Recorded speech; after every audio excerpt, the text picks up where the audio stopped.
Hello and welcome back to live coverage of the Apex Gaming $5,000 Standard Team Open here in sunny Caldwell, Ohio. I'm Todd Tandy Anderson, joined by Ross Merriam. Say hi, Ross. Hi, Ross. We have 3 rounds down and 2 more Swiss and the top 8 to bring you today. We have 24 teams and 72 players battling it out for their fair share of $5,000 in cash and prizes. Ross, why don't you give us a rundown of what this match, round 4, is going to look like between these two teams? So we have two teams that are 2-1 right now. A win here puts them in a very strong position to take an intentional draw in round 5 and make it to the top 8. So very important round for these teams. It's going to be the team of Tyler Andrews, Mike Magby, and Elliot Kaysen against Kristen Weiss, Ryan Hayes, and Ben Unger. The match that we are going to start with on camera is the one between Mike Magby on Azorius Flash and Ryan Hayes on Izzet Prowess. Todd, this Azorius Flash deck, really cool. Yeah, we were talking a little bit about before we went live, and honestly, Enduring Curiosity, one of the best cards in the format, and any way you can play it, I'm a big fan of. This build is going to go way away from things like Kaido in favor of like No More Lies. What else is in the deck? Yeah, so a ton of flash creatures, unsurprisingly. Floodpit's Drowner and Enduring Curiosity are the ones that I think everyone would expect. There's also Spectral Sailor instead of Spyglass Siren. Weird. Max out on flash. Stoic Sphinx. Really cool card to play on the end step when they've tapped out, and then very difficult to answer. And Cathar Commando, which gives you really good pressure and also gets some interaction in the deck. Fabulum Trick, which we see in Dimir decks as well as another threat. There's Battle Menu that can be a flash threat, but it's also a removal spell. That card's cool. And really, I think the major gains that you get from being in Azorius, No More Lies, that's huge. Just a great card in a deck like this. A really strong counterspell. Split Up as a really nice sweeper against aggressive decks. And then Consult the Star Charts. Not a white card, but one that really only fits in this style where you have that many flash creatures. If the deck was tapping out more, you'd probably look towards Stock Up. But Consult, a very powerful card that scales as the game goes long and plays really well with all the flash threats. You can cast it on turn 2 if you need to dig for a land drop or find a threat. When you draw it late, it becomes a really powerful source of card advantage, effectively a 4-mana dig through time. So I'm interested to see how that one plays out for Mike in this matchup, and I think we're going to get long games. Yeah, and his opponent, Ryan Hayes, mainstay on the Apex series here, playing a traditional blue-red Prowess style strategy. Yeah, just very typical stock Izzet Prowess. That's a nice one. 2 copies of Get Out, now that This Town Ain't Big Enough has been banned. Get Out, while a little harder to cast and a little less versatile, still pretty good. Bounces 2 of your things and resets the Storm Chaser's talents like we're used to seeing. Yeah, can also just counter an Enduring Curiosity Right. when Mike passes, and you're like, ooh, I think there's something up there with that 4 mana. Yeah. That's a nice, little squeeze, though. If Mike passes with 4 mana up and Ryan says, oh, I need to play around Enduring Curiosity, let me hold up this Get Out, and then he gets Consult the Star Charted instead, Yeah. he might fall a little bit behind. So I think this is going to be a very interesting matchup. Going along, I'll say Ryan's deck has the advantage, but Mike's deck is going to be very tricky to play against. It's closed deck list. Ryan doesn't exactly know what threats he has to answer, doesn't know exactly what's coming, and if he missteps at all, Enduring Curiosity could punish him a lot, as can Stoic Sphinx. That's a card that Ryan just may not be able to answer. It's effectively a 4-mana 5/3 flying hexproof if Mike gets to untap with it. Alrighty, well, the team of Ryan Hayes, Kristen Weiss, and Ben Unger battling out against Tyler Andrews, Mike Magby, and Elliot Kaysen. They're ready in the feature match area, so let's head on down and watch round number 4. On your left is Weiss, Hayes, and Unger. On your right is Andrews, Magby, and Kaysen. We're going to be watching that middle match. And here we go.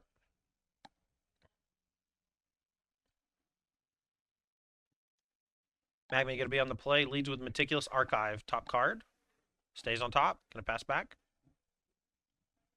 No, decides to put it into the graveyard. That's one punish for Magby playing Azorius.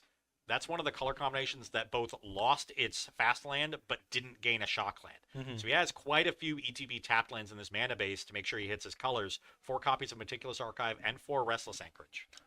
All right, Verge comes down along with the Meticulous Archive for perfect mana for Magby. We're going to go back to Hayes' side of things. Leads off with Storm Chaser's talent, so Otter Prowess going to be online. We'll see what Hayes wants to develop in addition. Here's a second Storm Chaser's talent. No response from Magby. Prowess triggers. A Third Storm Chaser's talent. Ryan says, look at me, I'm the beatdown now.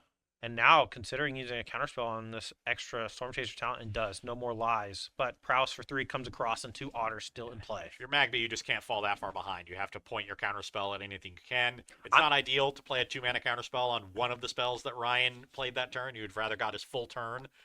Now, there is something to be said here from Magby's side. Like, I think he maybe should have countered the second Storm Chaser's talent, right? Like, when your opponent leads with that with 2 mana, the only other thing they can play is like a third Storm Chaser's talent or like an opt or a sleight of hand, and you have like no interest in countering either of those. Yeah, doesn't get punished. Did get to counter a Storm Chaser's talent when all is said and done, but I think you're right there. All right, we're going to lead with opt here before attacks, and we're going to play Fade Bloom Trick in response and tap down one of these Otters. And the second Otter is going to come on through. It's a 2-2 right now. Any instant will pump it, so Magby going to choose to take the damage. Post-combat, Hayes going to deploy Thundertrap Trainer. We'll get a top 4 and put 1 in hand if it's a non-creature. Yeah, Hayes really flipping the script in this game 1. Had a very aggressive draw, which Prowess is definitely capable of, but not necessarily, something they consistently do. But that aggressive draw is really strong in a matchup like this. Azorius Flash with all its counter spells and cheap evasive creatures wants to play from ahead. Doesn't play nearly as well from behind. And so now Mike is in this very awkward spot where it's hard for him to really get his own game plan going without leaving himself open to really big attacks from these Otter tokens. Yeah, and no 4th land here from Magby, so no threat of Enduring Curiosity, and these Fairy tokens going to plink over for 2 damage, but not that scary. Going to go back to Hayes, and now we'll see how he wants to attack this turn. Taps 3. Here's Stock Up. Let's see if Magby has the answer or if he even cares. And even if Mike had a counterspell for this, Ryan would be able to attack for 5, put him to 10, be very far ahead in the race. So it's a card that he doesn't even necessarily need to resolve. Instead, it does resolve. We'll see if Mike can do something to whittle down this board. All right, so here comes Flood Pitch Drowner. At the beginning of combat, it's going to stun and tap down an Otter. And I believe Hayes is considering a response here. I'm not sure exactly what's going through his mind necessarily. He has a Torch the Tower, so he could use that to deal with this Flood Pit Drowner and max his attack, or he could hold that torch for something like an Enduring Curiosity on a later turn. Ryan decides to get aggressive with his opponent stumbling on land drops, so that'll pump up the Otter to a 3-3, plus the 1 Thundertrap Trainer coming across for 4 damage, dropping Mike to 11. All right, 2 damage coming across. If I'm not mistaken, the stunned Otter should be tapped as well and not untap this turn. We'll see if Ryan maintains the game state, and he does. Okay, so back to Hayes. Always heads up is Hayes. We're going to go back to his way. Turn number 5. We'll see what he can do. Upside down in this case meant tapped and doesn't untap next turn. Leads 3 mana. Stock up again. Stock up. I mean, this is what happens. Stock up finds stock up, and you just go forever. That's why it's so powerful. It's also the benefit of being the person who got ahead on the battlefield. Right. You were the one who has the luxury of being able to play your card draw spells because you're not going to fall too far behind in doing so. Ryan here just spewing the Furnace to deal with one of these fairy tokens and Prowess up the Otter. So comes across for another 4 damage, and Mike Magby down to 7. Yeah, and we did see 3 steps ahead counter the stock up, but the damage here from Ryan Hayes is starting to pile on. Also has 5 mana, so at the very least can unlock the Steaming Sauna and start getting some card advantage that way. We'll see if that's the line. Yeah, I wouldn't mind unlocking a Steaming Sauna right now. It does have Sleight of Hand in hand, so could go for a really aggressive line by leading with Sleight, trying to chain a couple more spells this turn, now that both Otters are unlocked and can attack. Or could just kind of slow down for a turn and make sure he has his card advantage engine unlocked with that Sauna. 2 options here for Ryan Hayes, both good. Yeah. It goes to combat here. Does Ryan Hayes, and Magma going to prevent an attack here with Flood Pitch Drowner. Going to stun one of the Otters, and now Hayes with a tight decision. I don't want to say a difficult decision, but a tight decision. And instead going to do nothing. In turn, play Steaming Sauna, or activates the Steaming Sauna, and we're going to draw a card. Pass go. I really like Ryan's decision to not attack with Thunder Trap Trainer. There's a lot of positions where you're okay trading the 1 damage for 2 damage with the Flood Pits Drowner, but the position where you're not okay with it is if your opponent untaps and has land 4 Enduring Curiosity. And so he's just playing around that as one of the more powerful plays Mike could have at this turn, knowing that the Steaming Sauna is going to allow him to very easily get over the finish line. We're going to offer the trade with the Flood Pitch Drowner in the Thundertrap Trainer, and Ryan takes the trade. Fourth land for Magby is a tapped starting town, and that is one of the downsides of this fast multicolor land. Starting town plays very similarly to the Spiral Bluff Canals of the format, and has a serious downside later in the game. And I think Mike has several 4-mana plays in his hand, so that tapped land was particularly brutal. Ryan here consulting with a teammate off camera, likely helping out in their match, but we'll get back to this one in just a moment. I don't think this game is going to go on for too much longer. Well, I never count decks like Azorius or Dimir out. They have so many little tricky things going on, but this seems like a spot where Magby is just dead in 3 turns. Yeah, there are a couple copies of Split Up in Magby's deck that can allow him to catch up in terms of the creatures on the battlefield, but then he also has to answer the Steaming Sauna. He has a couple Get Lost that can do that. Then he has to answer the cards that are still in Ryan Hayes' hand, and he has a pretty full grip. Here's the Planisphere. We're going to make a hero and equip it with job select. Then we're going to play sleight of hand, get a counter. It's going to Prowess, making this otter now a 3/3. Finds a Vivi Ornadier. Going to put that in hand over this land more than likely. Okay, we may see Ryan stop this turn and just set up for the VV next turn. Has another sleight of hand that he could play. Looks like he's going to go for it. I say use the mana. You got Storm Chaser's Talents out the wazoo. You got Steaming Sauna. You're always going to find something to do with your mana. There's Obliterating Bolt VV as the choices there. Ryan with the VV in hand takes the removal spell. So now he's able to answer an Enduring Curiosity if Mike has it finally. This is an attack for 4. And we're going to chump it. Whenever you start chumping, that's usually a sign that you're really far ahead or really far behind. We're going to draw a card as Ryan Hayes off the Steaming Sauna, but before then, Magby looks like we're going to play something here. Spectral Sailor. And consult the star charts. Okay. So that'll look at the top 4. It's a straight impulse here. Yep.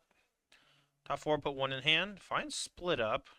That one can maybe help a little bit. So Split Up and Get Lost. He really needs both right now. And with the Astrologian the Planesphere making an untapped creature, the Split Up doesn't fully deal with these problems. So I think just too much aggression early from Ryan Hayes. Magby needs to be the player who's playing from ahead. That makes his counter spells much more powerful. It makes his Flood Pits Drowners more powerful. It makes his Enduring Curiosities more powerful. The entire deck just gets way better when he's the one who's advantaged after turn 3. Dang, Magby, why don't you just play from ahead, brother? Just be ahead. It's very easy. Ryan Hayes untapping with a monstrous board, and it's only going to get harder. Draws the 4th copy of the Storm Chaser's Talent. We'll see how he wants to play this turn, but it's going to be a big one. Yeah, it's definitely starting with VV. Okay.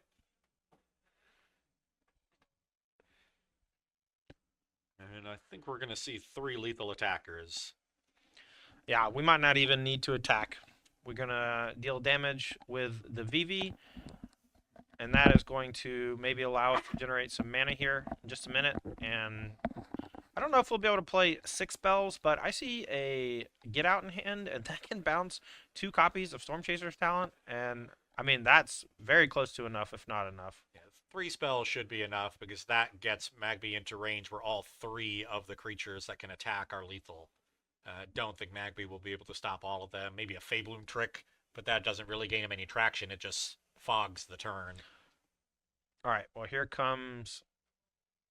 Get Lost on the hero. Now there's still 2 otter tokens. And GG. Ryan Hayes wins game number 1 in impressive fashion. Izzet deck still churning hard after rotation. Yeah, the triple Storm Chaser's Talent draw was not something that Magby's deck is prepared to deal with. All right, as these players reach for their sideboards for some help, I'm going to ask Ross, how do you think Magby's Azorius Flash deck is going to approach here? after game one? He's got some options here. Pretty interesting sideboard.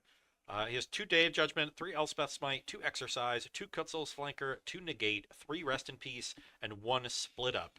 So there's 2 ways that Magby can go in sideboarding. He can try to morph into essentially an Azorius control deck with a bunch of sweepers and the negates, and maybe even Rest in Peace to stop late game Storm Chaser's talents.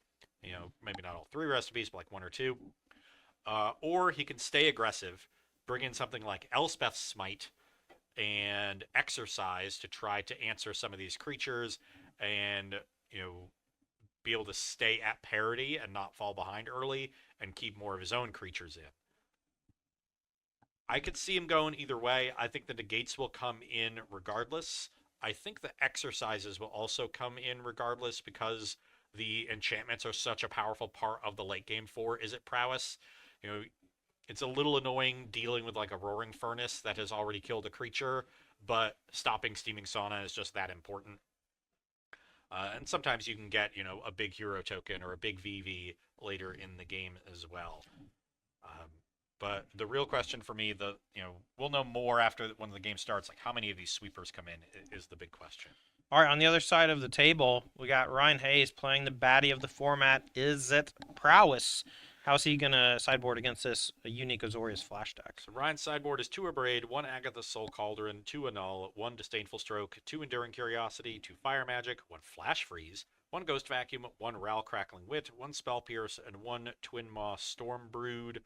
I imagine on his side we will see the Fire Magics come in. They're very good against Fey Bloom Trick and a lot of the other cheap creatures. There's Cathar Commando, Floodpit Strandor, Spectral Sailor, and Fey Bloom Trick for 1 toughness threats. I think we will see the Enduring Curiosities to give himself more flash threats so he can play more at instant speed. That's always advantageous against instant speed decks, so you can make their mana more awkward, make their counterspells less effective. And I wouldn't be surprised if we see Spell Pierce. There's a lot of counterspells coming from Magby's deck, and Ryan can counter back pretty easily and gain a tempo advantage with a cheaper counterspell. All right, as these players are shuffling up here for game number 2, I'd like to take this time to say thank you to the sponsors of Apex Con and the Apex Invitational Series. We are sponsored by Moxfield.com. Moxfield is a great place to build and share decks with your friends. We post all of our deck lists from the Apex Series on Moxfield.com, thanks to our friends over at SpiceRack.gg and their extension. Moxfield is just a really sick program. I use it all the time whenever I'm sharing decks, and we're happy to have them.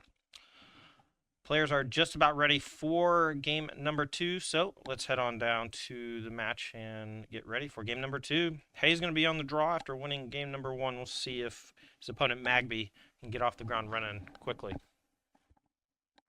Turn 1, Meticulous Archive. Top card, Graveyard. Is that Exercise? Go back to Hayes. Spirebluff Canal, great land to start with. Sleight of hand. Top 2 sees a Vivi, and a Torch the Tower takes a Torch. Magby draws for turn. That's another Meticulous Archive. Decides to play an untapped land here, so signifies to us maybe he has a 2-mana counterspell. Yeah, could also have something like a Floodpit Strowner or some other flash threat. But I do see a No More Lies. No play from either player on turn number 2. Going to pass it back to Magby. Plays Meticulous Archive as land number 3, so got out of the woods with that tap land. Hopefully he doesn't come back to bite him and leaves on top. Hayes going to opt on the instep. Keeps it. Turn number 3 coming. Finds an Enduring Curiosity of his own. Starting Town's the land. Is this a VV turn, Ross? Dry board. It's not a great VV turn into the open mana, so yeah, I doubt it. All right, just passes turn. Has a lot of potential options. We're going to play it really close to the vest. Yeah, VV gets stronger as you make more land drops, and even if it dies quickly, you can get some immediate value from it. Even sometimes getting mana out of it if you are able to cast instants in response to a removal spell. Spectral Sailor, the play for Magby on the inset. We're going to plink over for 1. Enduring Curiosity, a potential threat here for Magby. Ryan says, I'll take 1. Gonna instep play his own Enduring Curiosity. We'll see if Magby allows it. No. No more lies. Yeah. Hayes picks the fight on Magby's turn. Now has a turn where Magby is tapped a lot lower on mana, doesn't have to worry about 3 steps ahead, and this is a much better spot for the VV. Yeah, and even if this does get countered, Ryan is essentially like allowing himself some chance to get the VV going, right? And Magmi doesn't have the answer here, and now Vivi going to get a counter and potentially generate mana here. Yeah, goes for an opt. Ryan also has multiple torches in hand, so he'll be able to kill this Spectral Sailor, then make some more mana. He goes for making mana with the VV. I love this play. If he knows he's not going to use the 2 mana, if by optimizing the Torch the Tower sequence for mana generation, you might as well use the VV mana for the Torch, and that leaves up the Spirebluff Canal on Magby's turn or on the end step to potentially interact again. And here's another Spectral Sailor, and Ryan ready with a Torch the Tower if he wants it. Yeah, it's going to be a weird decision if Magby has an Enduring Curiosity. Torch the Tower is a great answer to it, but you don't really want to sack Vivi to it. But he doesn't get that option, and here's a split up that's going to destroy the VV straight up. Yeah, just a 1-for-1 removal spell, so still not the worst exchange for Ryan Hayes. No, I mean, he got a free mana off of it, dealt 2 damage, takes Magby's whole turn. Yeah, and now Magby, with only 1 mana untapped, leaves Ryan the window to resolve this stock up. Yeah, and what a stock up it is. We see the Roaring Furnace. We also see another Astrologian's Planisphere. God, that's such a hard... Astrologian's Planessphere. Astrologian's Planessphere. That one went to the bottom. Ryan took Vivi and Roaring Furnace Steaming Sauna. Plays land and the Furnace, so that takes care of the Spectral Sailor, and the Sauna's on the battlefield, ready to be unlocked and take over this game. Yeah, and if Magmi just passes turn, unless he's got Enduring Curiosity, Hayes probably just going to spend 5 mana and turn this Steaming Sauna on so that he can start gaining card advantage. When both players are kind of saying go without really putting any pressure on the board, anyone who starts getting an engine online that generates a card advantage, life advantage, board advantage, that's usually who starts pulling ahead. Yeah, and this is why I thought it was so important for Magby to play from ahead. Hayes' deck is full of these late game card advantage engines, and the best way for Magby to stop them is with counter spells. But the only way he can effectively leverage the counter spells is if he gets ahead early and has pressure with his creatures. Ryan able to use his cheap removal to stop all the early pressure from Magby, maintain parity into the mid game, and now his bevy of card advantage spells is taking over. Ryan could have unlocked the Steaming Sauna for 5, instead going to tap 3 for a stock up, and then we're going to deploy a Storm Chaser's Talent, making an Otter, pass back with 1 mana open, and I believe we have a Torch the Tower at the ready. So if there ever was a flash threat on the instep, we had the answer. Oh yeah, Ryan has the Torch, he has everything covered. This game has entered garbage time. This blue-red deck has given me feelings. I am feeling things, Ross. It is a fine example of the Izzet spells macro archetype. It has a lot of spells. It can be when I think we've seen the versatility of this deck on display. In game 1, it was Ryan's aggression that carried the day. In game 2, it's the attrition. And this deck can play both ways. It can win both ways, and that's what makes it so effective. Hayes here are going to send for 1, kind of like a bait, I guess, because his hand is pretty juiced. And I thought maybe he would play stuff pre-combat, but instead going to just see how Magby responds and then Steaming Sauna unlock. And now, here's Enduring Curiosity, but we have the Torch of Tower with Bargain, and that's going to take care of that Enduring Curiosity permanently. Oof. Now the question is, did Ryan remember to draw off the Steaming Sauna on the end step? I think the answer is yes, but I'm not positive. And just a pass back, and Hayes in the driver's seat. We'll see if Magmi can claw back in. From this point, Ryan just has to play carefully. He doesn't want to get too aggressive and sloppy and open up a window for Magmi to have some sort of big turn where he answers key threats from Ryan, lands his own threat, and starts turning the corner. And suddenly you find yourself in a position where you're behind on the battlefield. So wants to keep pressing the advantage, trying to close out this game as much as he can without leaving himself vulnerable to any end-of-turn threats from Magby's side. All right, we're going to play an Enduring Curiosity. That's going to come down after 3 steps ahead, counterspells the Vivi Ornithir, and this is a significantly bigger threat for this board state. Ryan going to draw a card now, and Magby falling even further behind, especially thanks to this Steaming Sauna that's going to continue the card advantage. Now, is there anything end step? Spectral Sailor for Magby? Floodpit's Drowner would have been better. Finds his own enduring curiosity, so maybe not out of the woods yet. That's definitely that's something. It's not nothing. It's decidedly something. Yeah, I mean, this is how they get the party started. So let's play this thing. Let's draw a card. Let's see what the top card is. And we'll see if we can pull back in. Hayes already used a couple of Torch of Towers.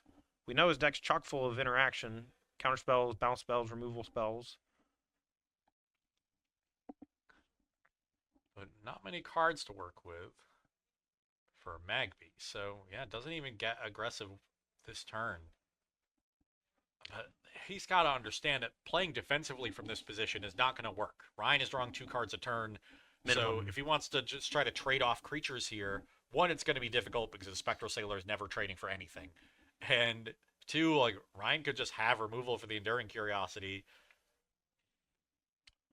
So Ryan says declare attacks before blocks is going to torch the blocker. And now Magby going to flash in the Enduring Curiosity and then block the Otter. So Hayes likely going to play Opt or something. And this is going to allow for a trade to get the creature portion off of the battlefield. And with no creatures threatening from Magby, the upside down part of it is probably going to be not that consequential. Ryan got a little sloppy here, but I don't think it's going to matter because his resource advantage is so large. I think he expected if Magby had a Curiosity, he would have played it on his own turn. And so decided that it was fine to not play around it and now got bit. But he's still very far ahead here as a full grip of cards, still has his Curiosity active. And as you said, Magby's Curiosity, while it's still in play as an enchantment, not really doing much of anything. Wow, you don't see this too often. This is a replicated version of the Thundertrap Trainer. What's the Offspring. And so we're going to get a 1/1 version. We look at the top 4 cards, pick one, and non-creature goes to our hand, and we get to do that twice. Yeah. Ryan takes Obliterating Bolt and Storm Chaser's talent, so plenty of gas left to work with. Draws another card on the end step. That's a Fire Magic. I think he might have to discard the hand size, or is he on exactly 7? Magby getting dismantled systematically. Yeah, split up. Was never able to really get a foothold in either of these games and start playing downhill. He's been playing uphill both games from turn 3. And that's just not how his deck is designed to operate. Yeah, there's a lot to be said about building decks when a new standard season comes out. You know, you and I, we played on the SAG tour for years, and every time a brand new set came out and we played that day 1 open, our decks were usually pretty bad. These decks look great by comparison. Your deck doesn't have to be good. It just has to be better than everyone else's. Yeah. You got to get pretty close to being good. You don't have to be good. That's how you end up winning opens with Terminus in your deck. Hey, splashing for Pillar of Flame. Somebody's got to do it. Somebody's got to win the event. Yeah. Might as well be the guy that played 0 Sphinx's Revelation and has just got a control deck. Who needs it? Not me. Okay, Ryan just going off here, playing with his food. Has a RAL now ticking up. All right, this game's over. Do you want to try to swap to another game? All right. Yeah, let's head Let's move over to Kristen Weiss, Green Red versus Tyler Andrews, Abs and Yuna. It looked like they were doing some consulting there anyway, so maybe they're... Oh, Steaming Sauna says you don't have to discard the hand size. That's hilarious. All right, so we're going to swap over to Kristen Weiss playing Gruul Aggro against Tyler Andrews on Abs and Yuna. This red deck, you know, had what? Monstrous Rage banned. What else got banned? Hardfire Hero. Hardfire Hero got banned. The 1-drop? Yeah. Why?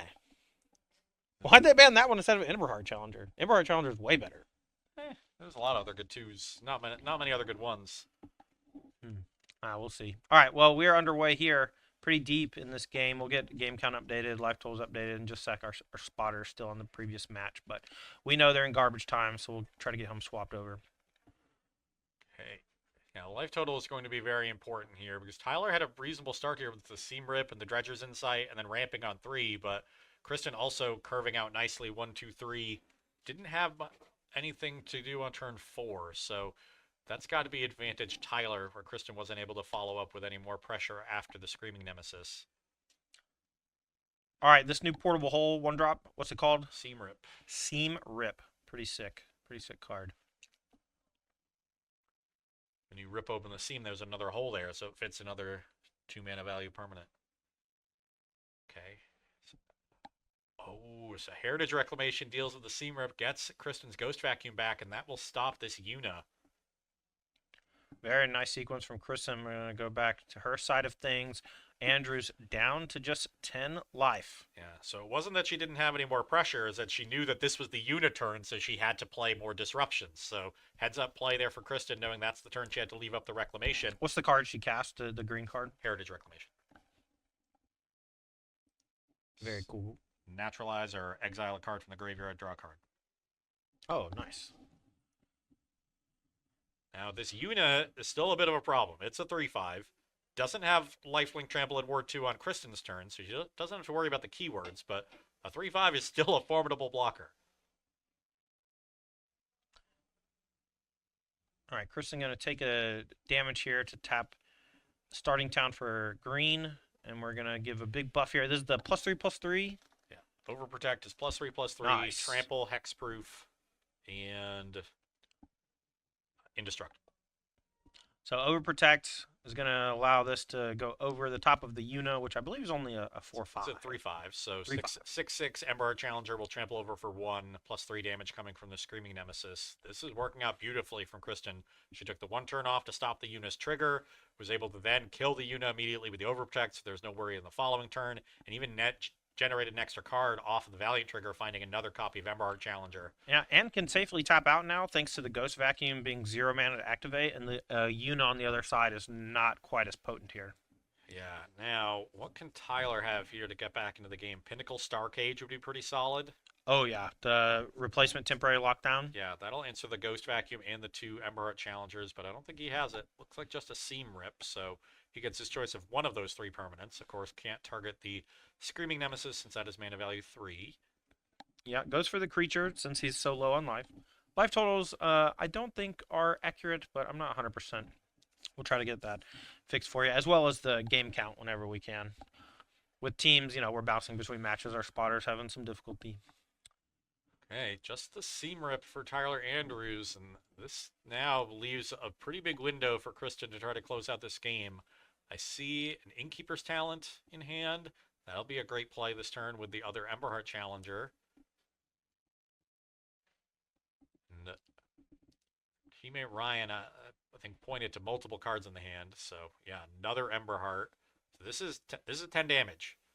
The Prowess with the Innkeeper's Talent. So the Emberhearts are 3/3s. So you have 3/3s for 9 total, and then the Innkeeper's Talent trigger adds a 10th point with the counter. So Tyler needs something here. So that Verge only taps for red, so we're going to take a damage off of one of the starting towns to be able to cast it, and then we're going to use the Rockface Village to cast the creature. That's going to be a big attack, and Tyler Andrews packs it in. Kristen Weiss and the team of Weiss, Hayes, and Unger defeat Andrews, Magby, and Kassoon, moving to 3-1, keeping their hopes of winning the tournament still alive. Yeah, really strong curve and tight sequencing there in Game 3 from Kristen Weiss. Had a Ghost Vacuum turn 1, and Tyler thought he had it answered and set up his own Yuna, but the Heritage Reclamation, unlocking it just in time, allows Kristen to stop the Yuna shenanigans, had the pump spells to get through the Yuna body, and that was all she wrote. Tyler didn't have anything else.